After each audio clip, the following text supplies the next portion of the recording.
Hit record. Mr. Hopkins, the floor, the table, and the attention of 50 plus people are yours. Have at it, sir. Good morning, George. Thank you so much. And I would be remiss if I didn't acknowledge how much you've helped me personally. And I'm grateful for all the investment you've made into me. And so thank you for that. I came kicking and screaming, if you recall, when the transition with the guys that I used to be with. And so, but I'm very grateful for EXP, GPS, and for the way that you, Tom Martin, and so many have helped me. So can't leave here today without showing my gratitude to Max and Claire, just so many people that have made me a better person, which is not easy to do, to make me a better person. So I'm a misfit from the start. So anyway, so here's the thing. As I've got into the real estate business, and my journey came very different. And I want this to be interactive today, because we as real estate agents, as real estate professionals, can become wealthy not only by selling real estate, but by keeping real estate, by acquiring it, and by helping clients do the same. And so when George and I talked about this for quite some time now, and so let me just give you a little backstory, and then I want to jump right into it. And I'm going to ask for participation. Please jump in. There's no wrong answers here. We're here just to learn. And because I think that if I was the guy in the back of the room in school who was always disruptive, who never wanted to be there, who always wanted to be out playing sports, and if I can acquire real estate and help customers exit and others acquire real estate, all of us can do it. There's no, it's not rocket science. There's formulas that we can all use, and we can help clients that we work with that will differentiate us, and then obviously help ourselves as well. So my first foray into buying houses was when I was a pastor at a church in Miami. We had a lot of Cubans attend our church from Miami, so that we did a lot of ministry in Cuba. And in Cuba, they would not allow you to build churches at that time, but they would allow you to buy houses, give them to a local pastor, and then that pastor could do church in the house. So we bought a lot of $2,000 and $3,000 houses there, and gave them to local pastors. And so that's how I started. That was my first venture into buying real estate in another country. And then our church was wanting to expand throughout Miami-Dade, 9 or 10 locations. So I had a chance to work with commercial real estate guys. And so it was a lot of fun. And I really enjoyed the hunt and the chase, but I got to see how owning real estate and how helping people with options to exit their real estate made such a big difference in people's lives. 2017, both my sons went to UCF, and I knew there was going to be grandkids one day that I wanted to be close to. Woohoo! And now I have 3, and I'm very happy about that. But they all live here in the Orlando area, so we moved here. And in 2017, this was a transformational meeting that I had. Has anybody read the book Rich Dad Poor Dad? Yeah, I know many of us have.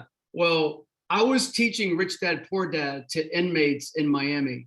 And so, but I wasn't investing in real estate at the time, but I just liked the principles. And so I went to a conference and met Robert Kiyosaki. And I told him, hey, I teach your book to inmates in Miami. And he's like, okay, cool, that's interesting. And so he started talking to me, and he asked me, he called me Padre. He said, hey, Padre, do you invest in real estate? And I said, no, sir, I don't, only the house that I live in. And he goes, well, why are you teaching my book if you don't invest in real estate? So, well, I agree with the principles. I just, never gotten into buying real estate. So he starts coaching me at the conference. Well, when I get home, I tell my wife, hey, we should start buying real estate. Like, I talked to Robert Kiyosaki, and we had this meeting. And so we did. We started buying rental properties, and we started buying a lot of them. And then we saw just all the different ways that you could create wealth by owning real estate. So when we moved here in 2017, that's what we did. We bought rental properties, and then I was originally a wholesaler with the We Buy Ugly Houses guys. If you ever see their billboards, I owned that franchise for a couple of years and sold that because I didn't like them telling me what to do all the time. And then I got into flipping houses, wholesaling and flipping houses. And I had a license, but I never used it. So my brokerage that I was a part of, how do you say this, George? Did they just assimilate to EXP, or how did that work? What do you call that? That's a word. I don't even know what that word means. So let's use that one because it sounds pretty. Okay.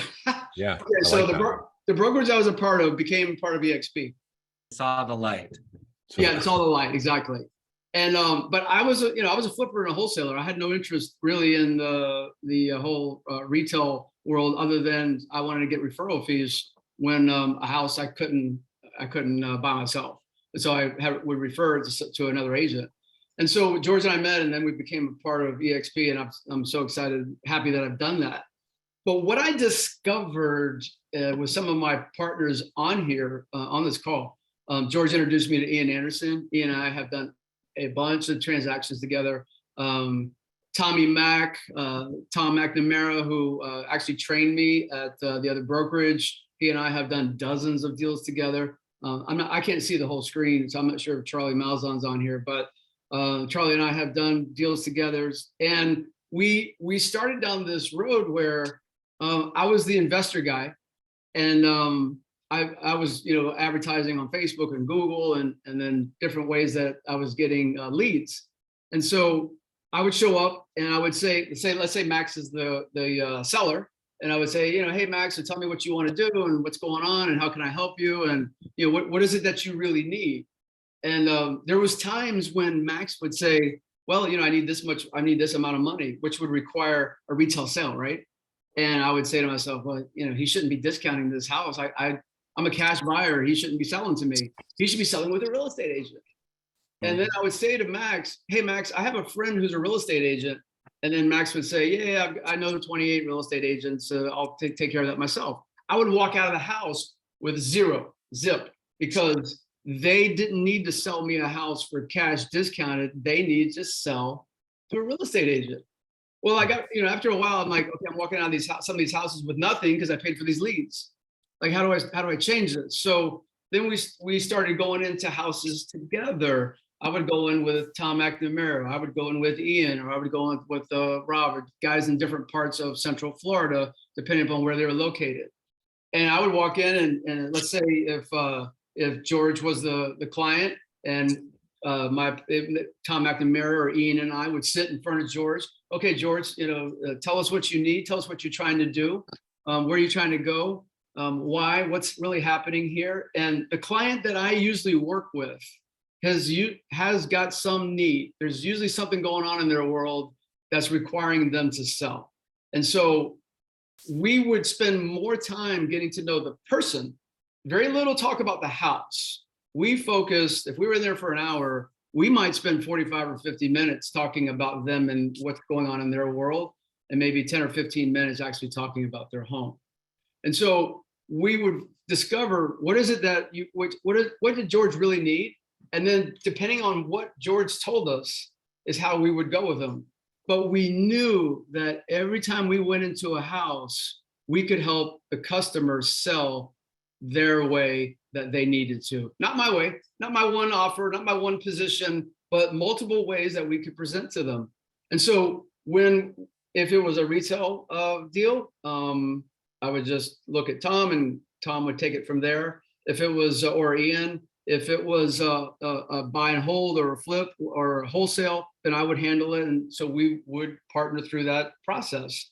But what happened was we realized that when you call me, I can help you get out of your home. And there's even some cases where, creative financing, I know Kirsten and some different people do, sub two in different ways, but we're not going to get into that today. There's basically 4 ways that we focus on when we work with clients. And we know that out of those 4 ways, unless they're upside down in their real estate, we can help them exit. So I'd like to ask this question. Yes, Max. Well, and I was going to say, Frank, just because you and I have had a lot of a lot of back and forth about this. Yes. And I think the biggest thing to realize is a lot of what we do is looking at, again, we don't have to reinvent the wheel, but we've got to look at what everybody does and say, how do we do it differently? So what's so amazing about this is 99.9% of the agents are going to go in there with one sole purpose, and that's to list the house no matter what. And you and I were talking about that from the beginning. And I think what that does is it when you only have one option, it kind of creates a barrier of almost distrust because it's the only thing that's available. And it makes you less of a collaborator and more of a like, this is what you have to do, and puts people in a pressured situation. Would you say that's right?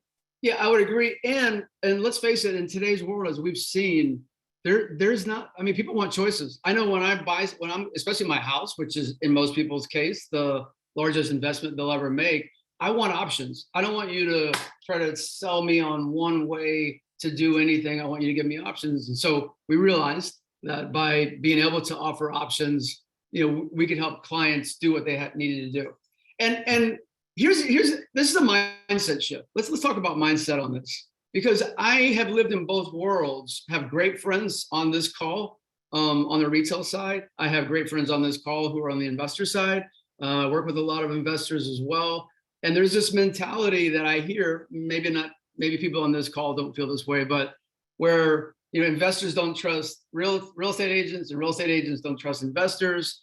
And I think that that's a huge miss, that there's a whole world of business that can be done between real estate agents and investors. And if you're capable, which we are, of offering options and playing in both worlds, then that sets you apart. The majority of the agents don't walk into a customer's house and go, hey, you tell me what you want to do and I'll help you do it. Most of the time it's here's my listing presentation, which is needed, obviously. But there's times when I'm working with a family now who told me, we are not listing this house. We got 5 kids. We don't want people in and out of our home. If you can find us another way to sell our house, we're open, but we don't want to list it. We don't want people piling through here. So I've got to be able to provide options to people today. People want options. Sometimes they got to go quick. Sometimes, they're going to be foreclosed on in 2 weeks or whatever. And if you're able to figure that out or help them figure out where to go next, you become the person that is able to capitalize on all kinds of leads that maybe in the past would have been dead. Frank, I would say realistically what this translates to is you use your license more fully than most other agents that I know by doing this. And I think that's pretty cool. Yeah, and that's a good point, Max. I originally got my license to be a business broker because it took me 2 years, a team of us, to sell a business I was involved in. And I'm like, this is so difficult. I want to get a license so I can help people sell their businesses. And then I got in the real estate side of it, and really our job is to solve problems. I mean, I realize that the number one thing is, hey, protect your client. I get it.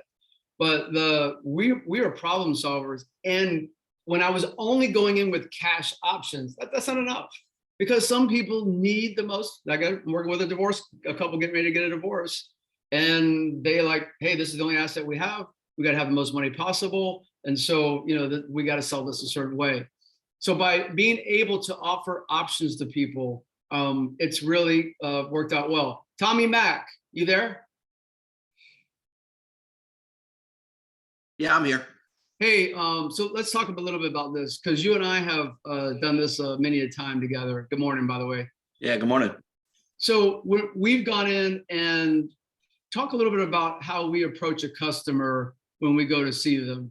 How are we dealing with them? Are we trying to take them down one pathway, or what have you seen in how we approach when we work with customers?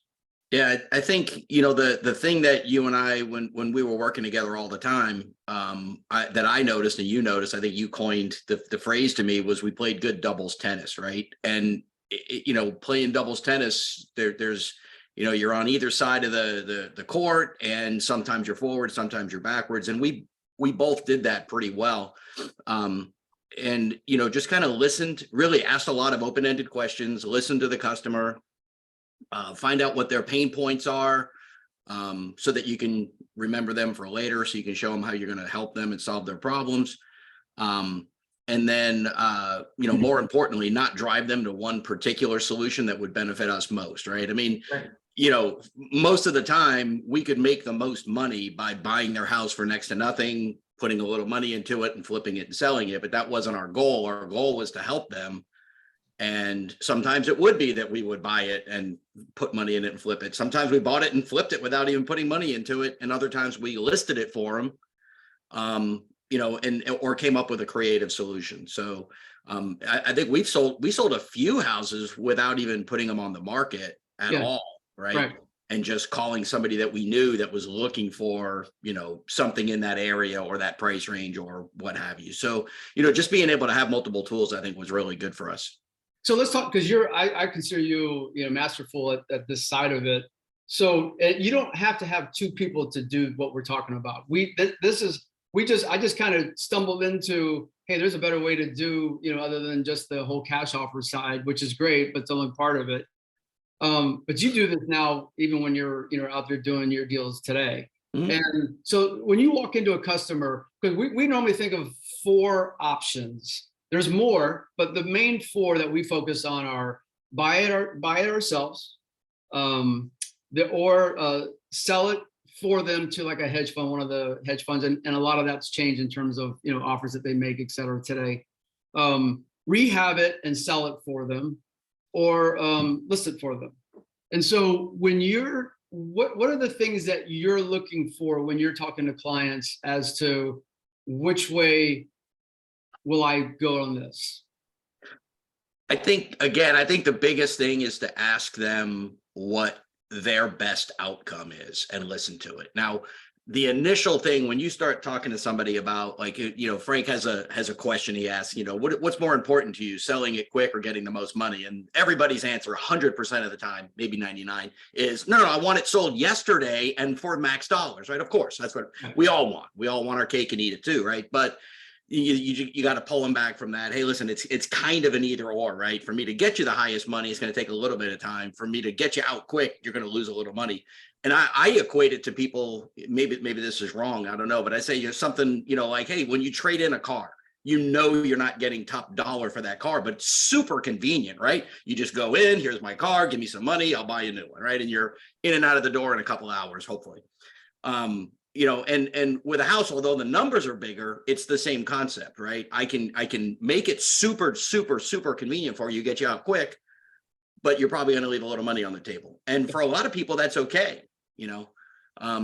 Especially if there's a really good decision around that, like, they're going to a new job and they're going to make an extra 50 grand a year. Well, I want to get there as soon as possible, leave nothing behind. Don't worry about it. Just move on. Other people, to Frank's point about the divorce couple, to them, maximum dollars is important. And now you're threading the needle on trying to keep them from killing each other during the process. Right. Yeah. So you're also a counselor as well. Weren't you got a question?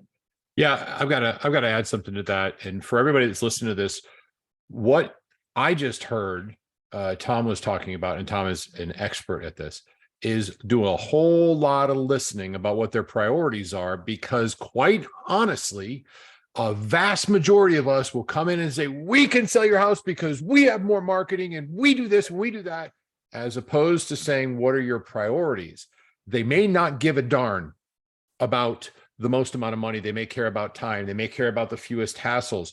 We're not listening well enough. And both of these successful gentlemen have a big listening skill first and foremost. I know that's true. For everybody here, please let that sink in. Ask 3 times as many questions as you make a statement. Please, you'll find that you're going to be in a position to be able to help them. One of the 4 ways Frank is talking about. Sorry, Tom, I had to throw that out there. It's an important observation. That's perfectly good. And by the way, don't just ask questions, but ask open-ended questions, right? Questions that can't be answered with yes or no. Those are, it's okay to lead with a yes or no question, but you have to have open-ended questions to get them to talk. And then, there's simple words that you can use, like, tell me more. Yep. Right? When somebody's finished, you can, oh my gosh, tell me more.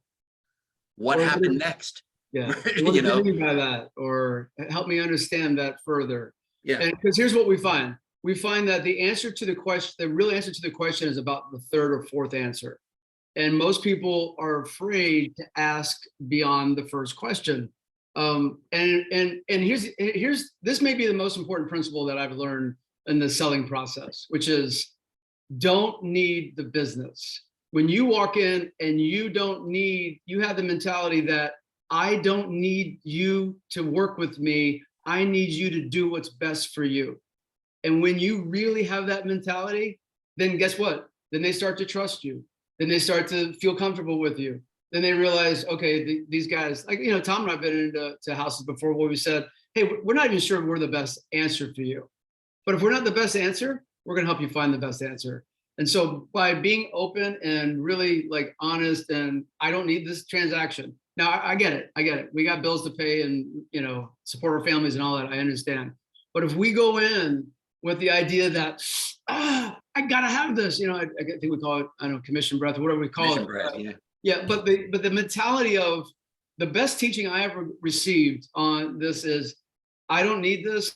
I'm not sure I'm the best answer for you, but if I'm not the best answer, I'm going to help you find it. And there have been times when even with the 4 options, I recommended somebody work with someone else and called them. Hey, I'm here with a potential client for you. I don't think I'm a good fit for them. I'm gonna hand them off to you, and you guys see if you can work this out.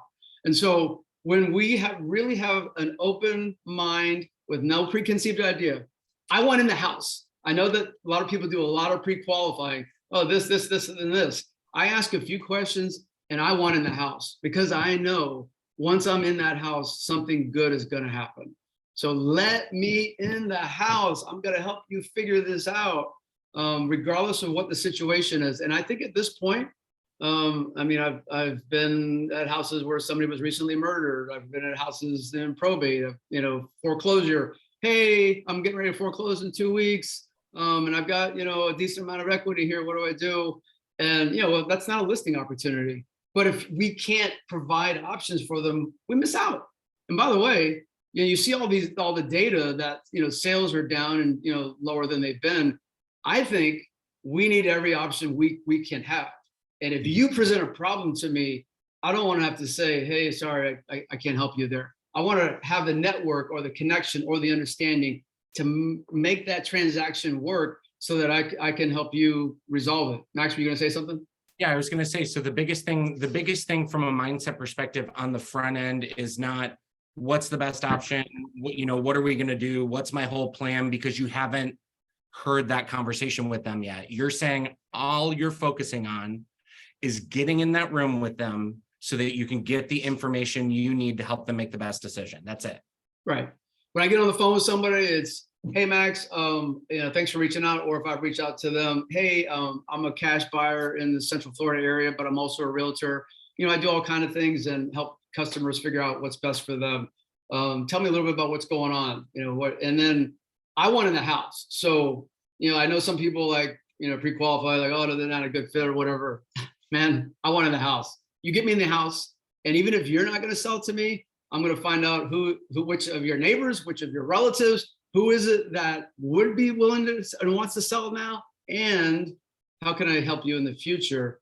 But the magic formula to me is not always overqualified or qualifying people off, but get me in their home because I know something cool will happen once we do that. And so there's 4 ways that we focus on. 4 ways. One is we buy it from them direct. The second way is we sell it for them to like one of the hedge funds, one of the big funds out there.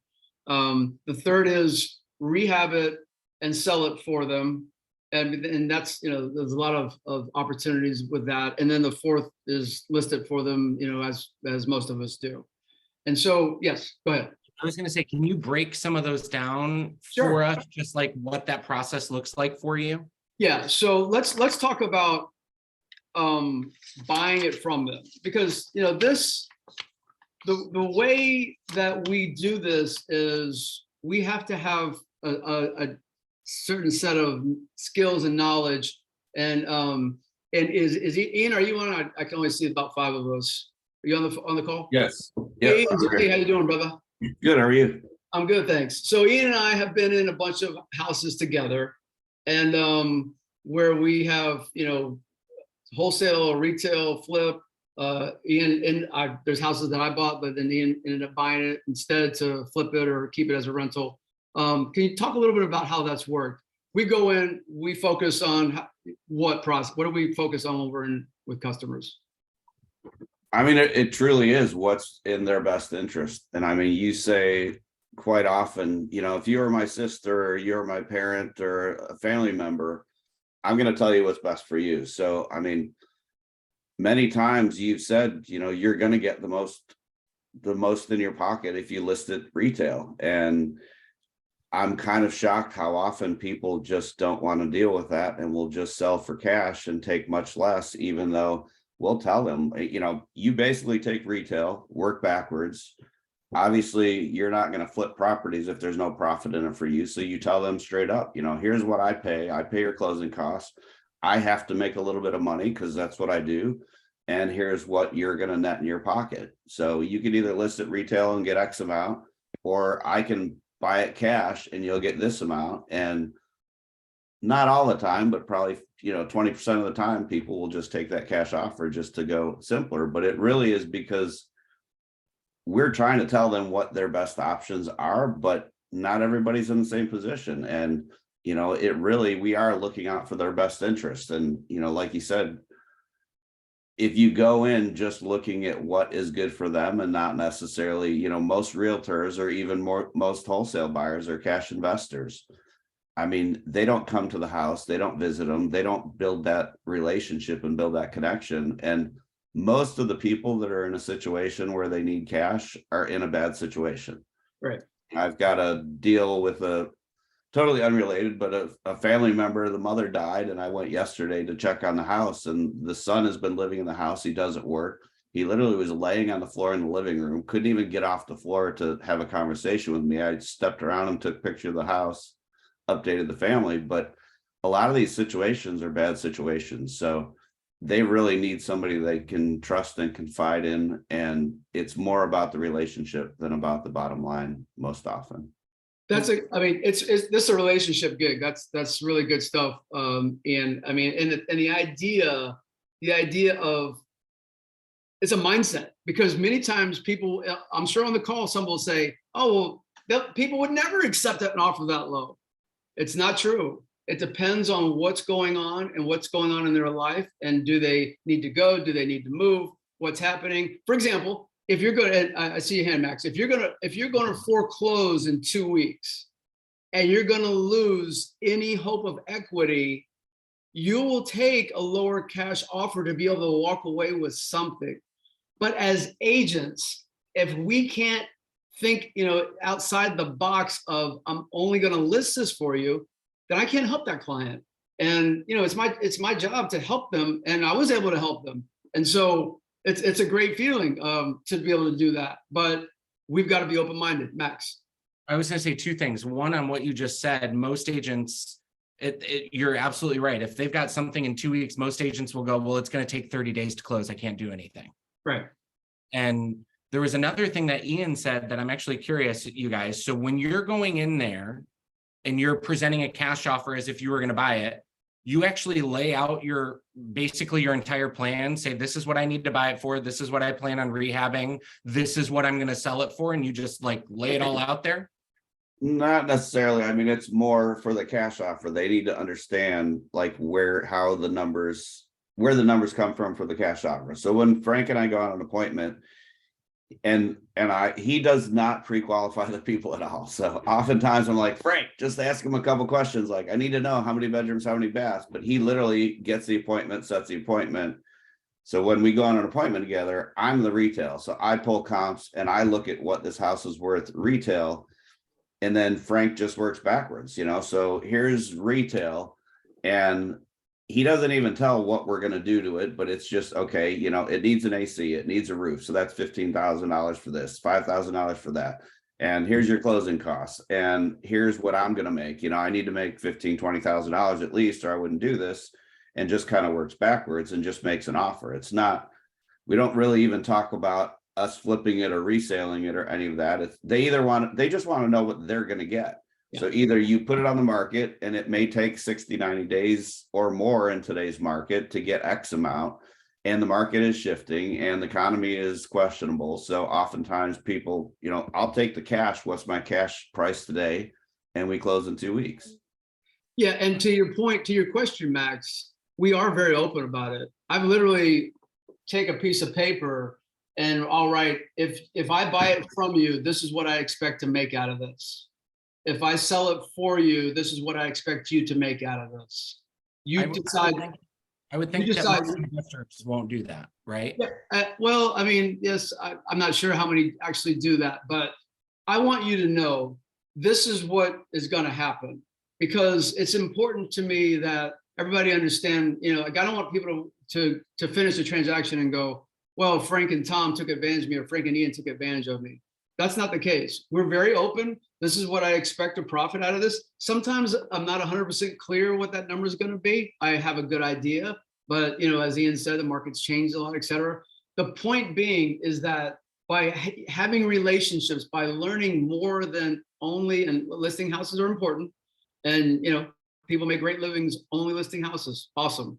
But to be able to walk in with multiple options, be honest with you, transparent. And by the way, the fact that you're willing to share so much of what's really going on allows them to trust you even more. This is a non-trusting world. And especially if you deal with people who are struggling in any way, there's stuff going on. There is a divorce, whatever hard thing that has happened in life. And a lot of people, by the way, we're people first. Houses come with people. It's not like people come with houses. Houses come with people, meaning we've got issues going on. And that house is just part of the issue that we're trying to help solve for the client. So the more open and honest I am, the more opportunities I have. For example, let's talk through the buy-in process. Tom, what are some of the things, if I'm going to buy a home from somebody, what are some of the things I would need to know in order to buy that? Obviously the retail, right? The ARV. Yep. What else? What else would I need to know? Well, I mean, you want to be able to calculate what your closing costs are going to be on both sides if you're going to flip it, right? Because when we buy for cash, we pay closing costs. Okay. Right. Usually we pay closing costs for both sides. That's one of the benefits, right, of selling to a cash buyer like us, is that we're going to take care of all those closing costs. Usually that's just to make the math simple. At the end of the day, we're paying it, but we're also not giving them full value for the property, right? Right. So you're going to need to know that. You're definitely going to need to know your repair cost, which in the current environment is a little tricky to calculate because it's changing quite a bit. So, like I take what I used to know and add 50% to it, just so that I know I'm going to be covered.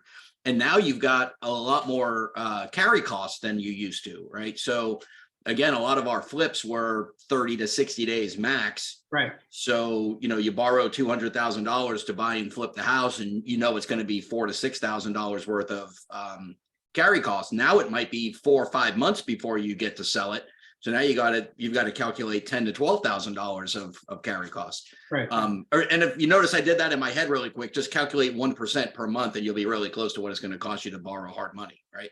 Yeah. So you need to know carrying costs. What else? You need to know rehab. Anything else? Well, and your profit margin, right? Yeah. Okay. But I think that's really it, other than obviously knowing the market a little bit, right? So, if you're flipping, like if I'm flipping in Deltona, I know Deltona. If I'm flipping in DeLand, I know DeLand. But if I'm flipping in Davenport, I don't know Davenport near as well. So I'm going to take a little longer to study that market and make sure I understand exactly what's going on where before I jump into one. Or I'm going to go partner with somebody that knows that market so that I don't have to go fill that gap. Mm-hmm. Good point. Yeah, Max. I have a question. So in this too, obviously you guys have, a team of other people that you work with on this to buy it yourself. So whether that's money people, Yes. whether that's contractors that you've created relationships with, all of that kind of stuff. Money's everywhere. Money's everywhere. Well, and I was going to say, I've been asking you that question for 4 years, and I think I speak for a lot of us on this call. It's like, we think the money is the hardest thing to do. Money's the easiest thing. Money's a no-brainer. I have a private money guy. If anybody needs, he's more local, but he honestly doesn't even ask me about the house. I've done business with this guy long enough, and there's cheap money guys and there's more expensive money guys and there's easy people. So my guy, he's 12%. He's 3 points up front, and he doesn't do an appraisal. He doesn't look at the house. He doesn't ask me. He trusts when I say, because I've done deals with him, I could call Joe and say, Joe, I need 500 grand Friday. He'd say, okay, what title company dropped paperwork? And it's there. The money is the easy part, but you pay for it. Most people can't get over paying 12% for money, but you factor that into the deal. It's 1% a month, interest only. You borrow 200 grand, it's $2,000 a month. So the money is easier than what most people think, but most people just can't get over paying hard money rates. You know, they want to try. And I mean, I've got doctors that will lend money at 6-7%, but they're more challenging. They don't always have money. I mean, the good money guys always have money. So Yeah, Ian, it's important to note in here, and I want to cover for the people that are listening that are perhaps laypersons in this. You're talking about money when you're going to do your own rehab or your own flip. Is that correct? Yeah, I mean, I borrow the cost of the purchase, the cost of the renovation, the carrying cost. I mean, I'm borrowing everything. Most of the deals. So I get that, and that's You're out awesome. of What I pocket. wanted the people to get a grasp of is that this is one of 4 different options. One is this, and don't be put off as they're talking about with this. There's no way I could raise the money. The truth is, if you bought a home at 60 cents on the dollar, you can definitely raise the money and turn around and sell it. And so don't let that freak you out if you're saying, I can't do that, because you can. Right. And Ian did his first one. He wasn't comfortable with it, but he took a risk, and that's what it's about. Ian, thank you. I just wanted to clarify that Mhm. the layperson can do this. It's just going to take a little bit of knowledge gathering. Mhm. Yeah, and there's relatives that are sitting on money and retirement plans that they could loan. I mean, we all know people with money, and there's people out there who are getting very little return on their money right now, and they'll lend it to you. And we put them in first position on the they hold the first position on the actual property. So there's people all over Central Florida, and we all know them. We just don't talk to them about it. Because we're thinking, in one alley, in one path.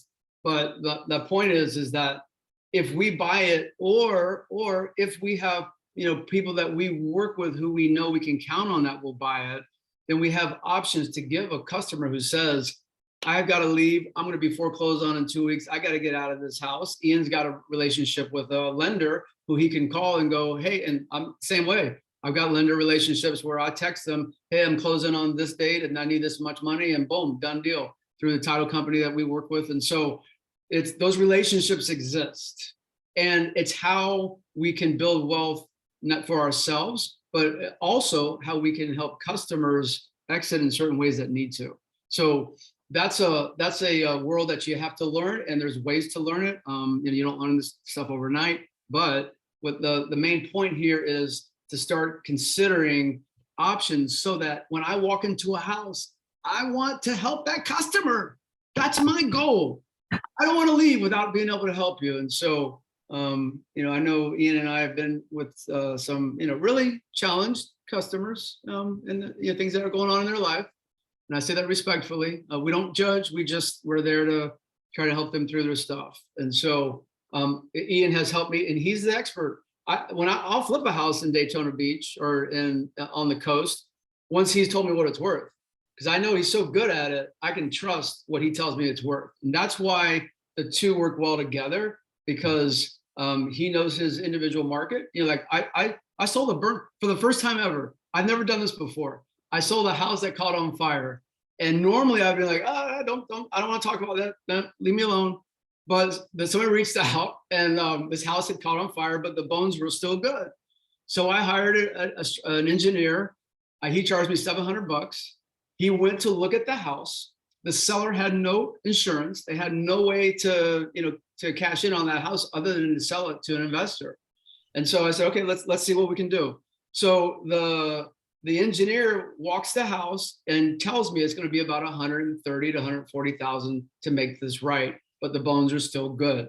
Okay, so I know I can buy that house, and then I did 3 things. I had somebody come in and clean out all the water from the fire department and everything that they did, and then they cleaned it out, and then we put it on the market. Let's see if we can sell it as is, and we did. We sold it as is. So that seller who would have struggled with that house that caught on fire, no insurance, we were able to help that person. Then we were able to sell it. We made money. Then there's a buyer who bought that house, who's rehabbing it, when they finish will have about 100,000 in appreciation. So there's all kind of wins there. And of course, the company that's doing the rehab. So there's lots of people that win when we're able to help. Think about this. If you foreclose and you lose your equity, that sucks. You walk away with nothing. You take your clothes and you leave. We're adding huge value, huge value. Are you passionate about this, Frank? Absolutely, I am, because I know that we're able to help people in a way that's very unique. And a lot of times when we think about investors, you know, they're scammers and all that. Yeah, they're scammers, but they're scammer real estate agents too. They're scammers on both sides. But the point is that when you do it the right way and do the right thing, you can help people and where they would have walked away with nothing, you can help them walk away with decent money, save them from foreclosure and all that goes with that. So there's so many good things that happen as a result of it. So there are things I have to learn. Yes, Tom. Hey, Frank. Yeah. I wanted to throw something out real quick because I know, we talked about the money side of it for a minute there, but that is probably everyone's biggest fear, is being able to get a hold of the money. I'll give you one source that's really, really super easy. Get involved with a local RIA, wherever you are, real estate investment organization or association. There's people in there that's what they do is lend money. They're private money lenders, hard money lenders, what have you. But you'll also network with people that are in the business.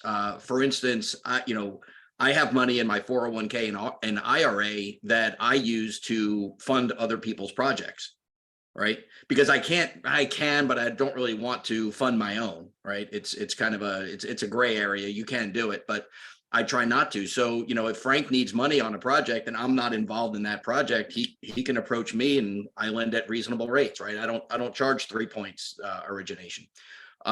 So that's one way. So get involved with them and get to talk to people that have money in retirement type accounts, and there's tons of them.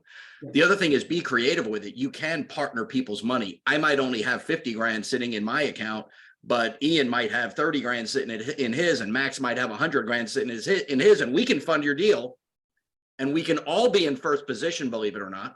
You don't have to be in first, second, and third mortgage. You just put all three names on the first mortgage in a percentage of ownership, right? So none of this stuff is really difficult. It's just you have to know somebody that knows how to do it. And the other thing is, don't discount anybody. One of Frank's best lenders is a person whose house he sold. He sold the guy's house for him, a couple $100 grand. I forget how much it was. He was an out-of-town investor guy, and Frank asked the question, "What are you going to do with the money when you get it?" And he said, "I don't need it, blah blah blah, whatever." And now he's lent Frank. Has he probably lent to you on 30 deals, 40 deals? Yeah, he's lent me millions, and he's made so much money. He calls me Grasshopper. He calls him Grasshopper. When's the next house, Grasshopper? When's the next house? When's the next house? Because he's making money. And so that's his business. He's older, and that's how he does it. So to your point, those money options are out there.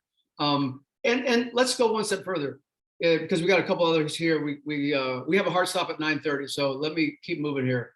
The other idea on this is, if let's say that's a lot to learn, go to these RIAs that, as Tom has mentioned, to meet investors, so that when you walk into a situation like this where somebody needs to sell quickly, then you can connect, you can be the agent that the investor buys it through, so that you still get your commission, right? So if you're not going to buy it yourself, then you still have a connection. Hey, I got 5 or 7 or 10 cash buyers on my list, and I call them, "Hey Max, I got a house in an area and a zip code that I know you like to buy in. 3.2, the square footage, blah blah blah. Are you interested?" "Yes, I am." "Okay, then Max buys the house through you. You get your commission still, and then many times you'll get a chance to sell it for them as well. But regardless, you are connecting Max. Max is your cash buyer, and you still get your commission. But if you don't know Max, or you don't know guys like Max who have money and who are willing to invest, then you can't help this customer, and there's no reason not to be able to help the customer. And whatever that whole investor mentality is, man, just delete it, because there's people out there who like making money on money, people who like to lend, people like Max who are looking to flip, looking for homes. And if you're an agent who has those on your list, and I know some people do, boom, when I have a customer in that spot, I'm calling Max. If Max says, no, I don't have any, I'm tapped out, cool. I go to the next person on my list. I'm looking for somebody who can close quick and make it happen. So that way I get to still serve that client. So whether it's me buying it, because, you know, let's face it, I can only flip so many houses at once as well, same way with anyone else. And there comes a point when I got to search for other options. Any questions? Anybody have any questions at this point? I do. And not questions, but I want to kind of do a redirect because we've got 10 minutes left. We've talked a lot about the investing and all that. What about the agent who wants to come to the table with 3 different options? We haven't covered that. Let's not talk about getting the money for it, but where do they get multiple offers on these properties? You mentioned, you know, providing a service, and they're like, well, we can sell it on the open market, or we can have somebody purchase it. And if you're not in the position to purchase them yourself, what are the other options available so that the agent showing up can satisfy a couple different needs? We've sold a lot of houses to OfferPad, Open Door, and Express Offers, Home Partners of America. These large hedge funds, even though they were overpaying ridiculous amounts at one point, that has changed. But I'm working with somebody now to help them through OfferPad, and they like the offer that OfferPad brought forth. So we can call one of us. If I'm you sorry? have deals, call one of us and run it past us. Well, I mean, I just. And that's the partnered on second a part. deal I mean, with is it Steve fair to Hughes. assume that, let's assume the property's in fairly good condition, that any one of you, any intelligent investor would probably make an investment at 65 cents on the dollar if the home doesn't need anything except maybe a 5% cosmetic. Is that a Yes. good purchase for an investor? Yes, it is. So as the layperson here, if you're looking at a property that you think, you know, in perfect condition is going to be worth $500,000, just throwing out a number. And the truth of the matter is, it wouldn't be too challenging to bring an offer if that doesn't need a whole heck of a lot of work at $350,000, where an investor could buy it, turn around and put it on the open market and sell it. Could we as lay people have a confidence that we can definitely bring a cash offer to anything? Yes. It's not going to be the offer they want, but then that's not the objective. Yes. The answer is yes. Okay. Yeah, That's the part that we've got to cover for the agent, so everybody gets it. You can, with 100%, I'll do it myself. And I know everybody else will too. I guarantee you, I will make a cash offer on any property you have. Is it going to be what you want? Absolutely not. But then that's not what we're promising. Right. And you guys got to get that. We're giving an option. Y'all see that sign from Mark Spain? God bless him. He's like a guaranteed cash offer. Do the same thing. Right. What are your choices? Here's your options. And you can do that. Now, we've spent a lot of time talking about the success of the investment that's going on. And this is really huge if you're going to buy and flip homes. But for a lot of us, we're going to provide a level of service. And this is an addition to what we're currently doing.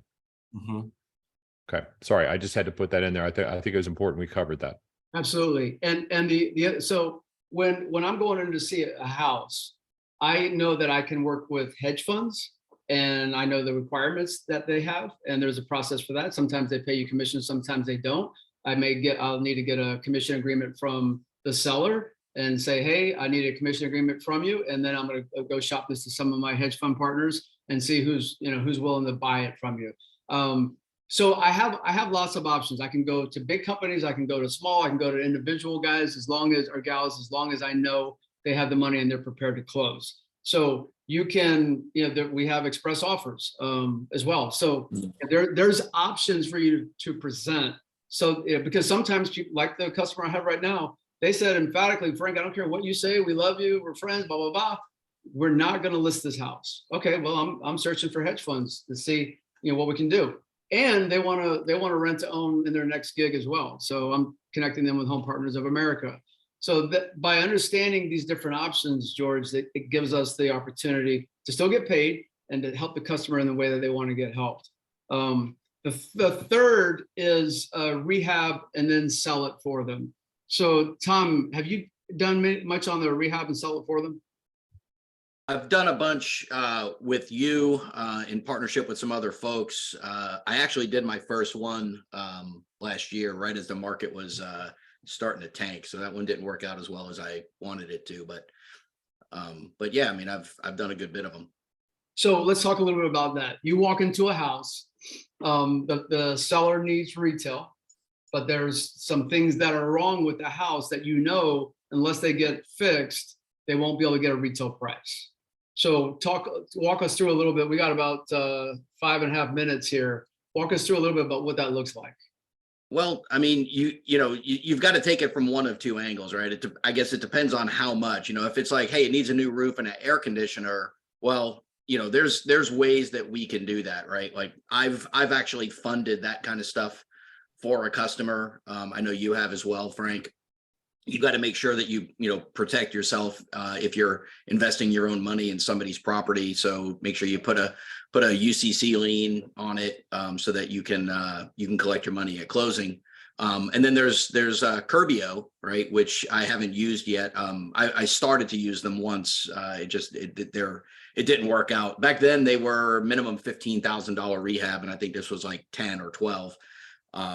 So they wouldn't take the project, but now they'll do almost anything, right? So there's options there, or you can go through it from the psychological side of it, where you say, I understand you want this price for your house because it is worth it. However, to make it worth it, it needs X, Y, and Z. So let's talk through how much that cost and kind of back them out right down into what it really should go for without having those repairs done.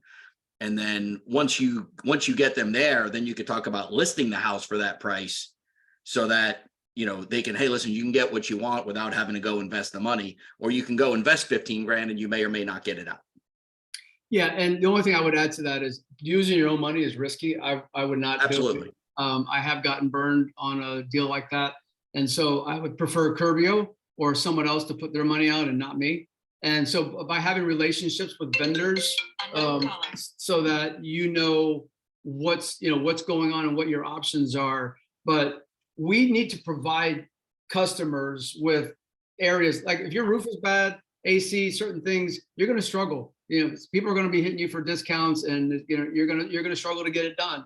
And so if you're the person who has relationships with multiple suppliers, or you work with Curbio, and my experience with them is they're very professional, but they do charge more.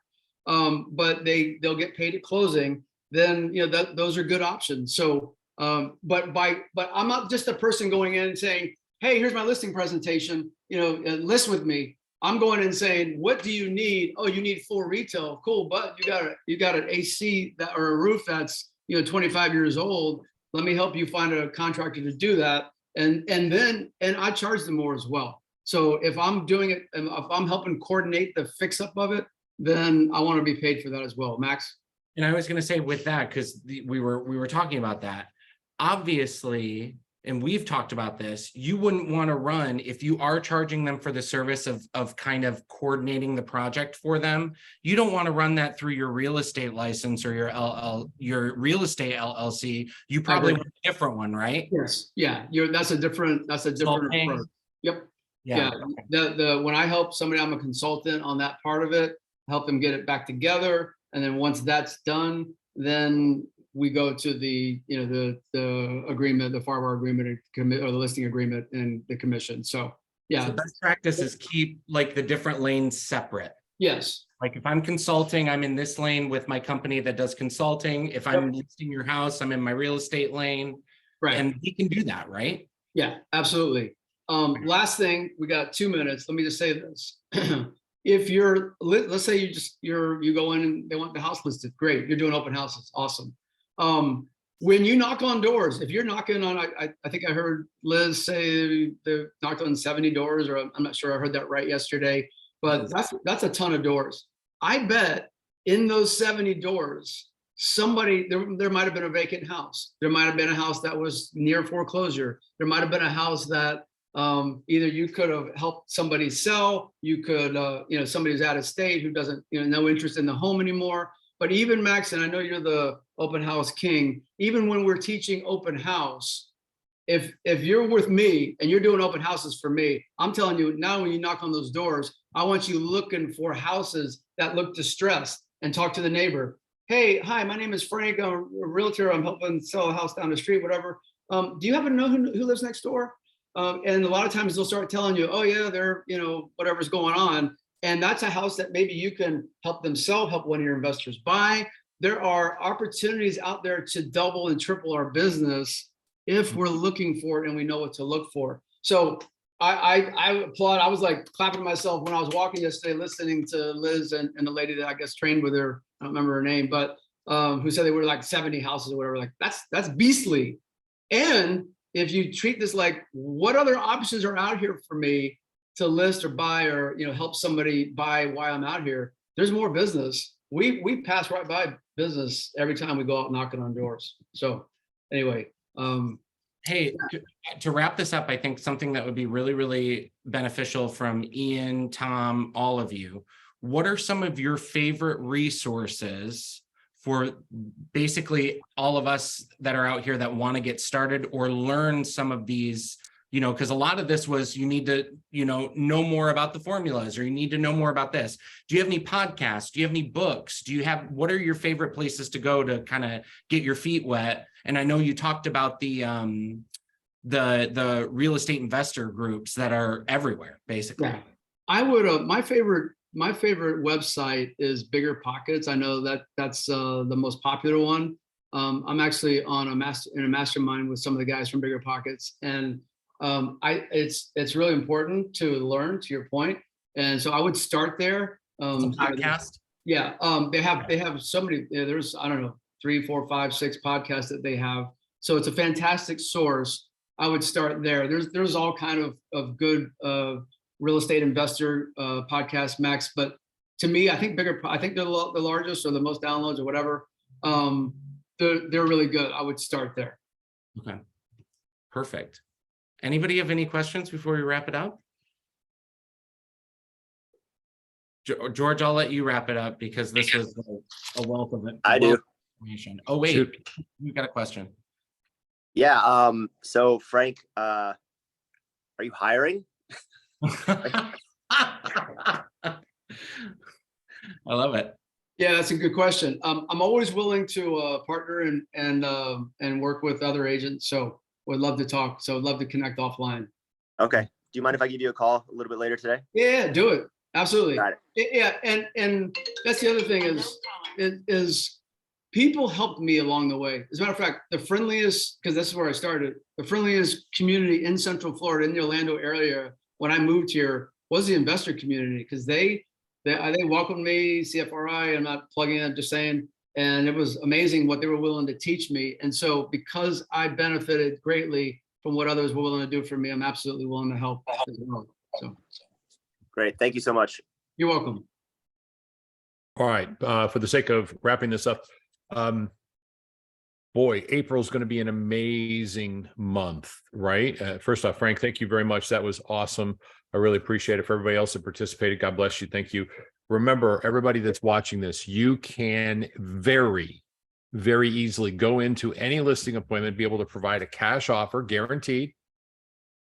Probably get started in the flipping because you can find the money, and it's like, oh, that freaks me out. I'm really afraid. I know, I get that. But if the home is purchased properly, then this makes great sense. Imagine if you were to buy a home at 50 cents on the dollar that needed $100,000 worth of work, which means a $500,000 home.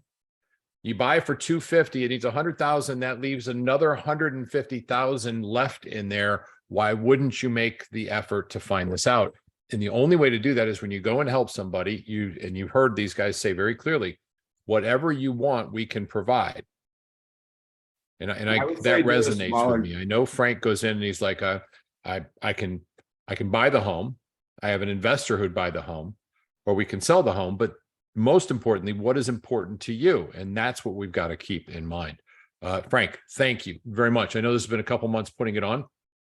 Thank you, Tiffany, George. I'm going to turn it over to you because I have some stuff to do as well. Once we kill this, y'all stick around because there is somebody on the call who's going to talk about what the month of April looks like.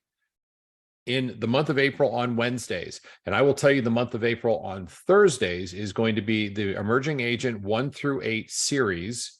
So if you're a new agent, you definitely want to be on there for sure. Do you have something in? You got your hand up. What's up, bro? Yeah, if I could just add too, I mean, I don't like to do deals that require a whole lot of work. So for your first deal, I think a lot of it is just jumping in, but there are situations, and it's just the more people you can get in front of, the more chance you're going to have. I mean, most of the deals I've done, I wasn't really looking for. It just kind of came up, or a referral from somebody. But do a deal that just needs a little bit. Don't take on a full rehab. Don't spend $100,000. It just, you're going to get in over your head, and there's always more issues that come up. So there are smaller deals where people are just in a pinch and need something. I mean, oftentimes people are going to lose it to a tax lien. We're going to see more foreclosures coming up where people are in, they're in a bad situation, but don't tackle a major renovation as your first project. Good advice. Thank you for that. Tiffany, once you finish it off, and then once we turn it over, I'm pretty sure that Pierre will want to have a conversation about what's coming in tech, or for the month of April. Y'all need to listen to this, because this is really going to be amazing. And I bid you a farewell. I'll see you all in 2 weeks. Go out and tell Thank somebody you you. love them, tell them they're important. Thank It'll you. change their lives. You may actually save a life, but the worst thing that's going to happen is you're going to have a better day from it, because you will make a difference. God bless you guys. Love y'all. See you real soon. Thanks, George. And Yes, ma'am. thank you, Frank. Thank you, Max. Thank you, Ian. Is Tom still on? Thank you. Oh, yes, Tom, thank you as well. I'm going to go ahead and cut the recording now.